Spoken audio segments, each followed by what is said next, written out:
Let me tell you about something God really did for us regarding camping. We found out that there were 240-acre beautiful camp property that was built by the government. All the cabins there were beautiful log cabins. Imagine the cabins that were so rustic and beautiful, only 4 kids to a cabin. And we were able to rent them from the government for just almost nothing. And we had camp up there for 4 weeks.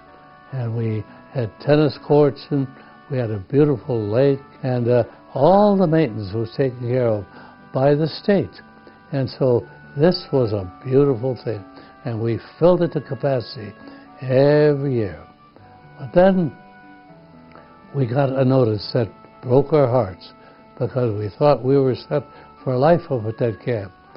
We found out that the government said that 80% of the campers would have to come from the state of Michigan, because it was a Michigan camp.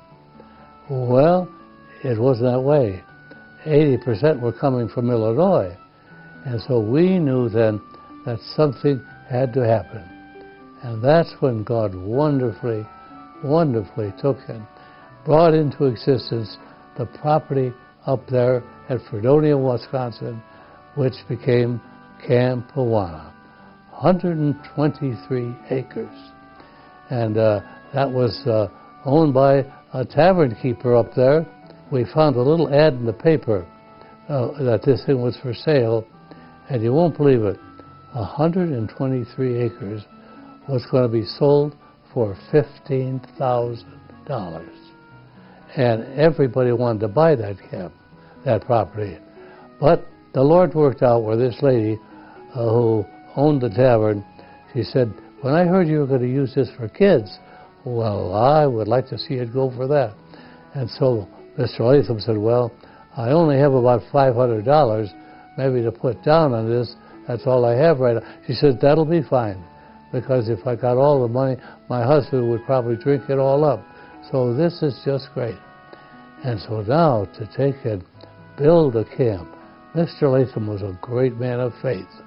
And he was determined that he would have a camp up there. And he says, in 8 months, there'll be a camp up here. And there wasn't one building that we could use up there. And I remember I was in charge of getting things ready, and the war was just ending, and so there was government supplies available.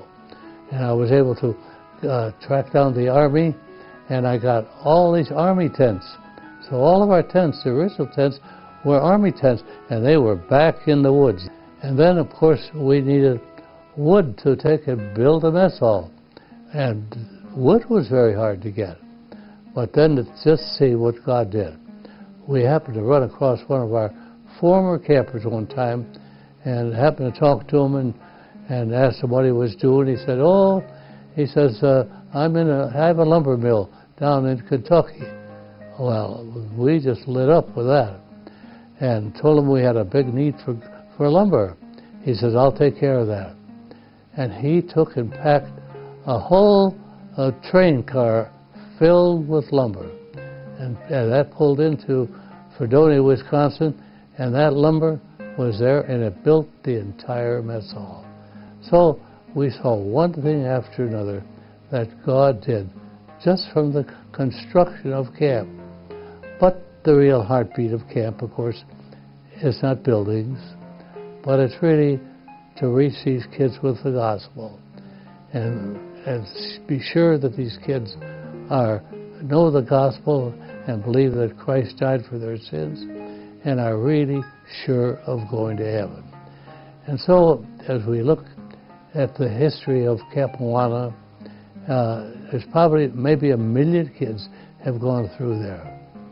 And to think that in that camp, if you were to check of the missionaries that are all around the world, and many of them are even with the Lord right now, many of them are with New Tribes Missions, and you could go on and on and on, and they'll look back and say, camp was the place where my life was changed, because I had leaders there who really invested in me and saw that I had potential. And so we talk about camp, and especially Camp Awana, that God so wonderfully raised up, we trust that Camp Awana will keep going strong, or get as strong as it was in the days years ago, so that we can keep reaching kids who desperately, desperately need the Lord, because we know with the home situation that kids come out of today, their chances of going bad are very good. And I feel any teenager that doesn't have a real background in the Word of God, his chances of ever getting to know the Lord are very slim. And so, yes, I can encourage anybody who would think of being a camp leader. Yes, be an investor. Invest in these lives. You'll never regret it. And someday, when you're in heaven, you're going to say, wow, am I glad that I invested my time at Camp Awana to reach kids for Christ.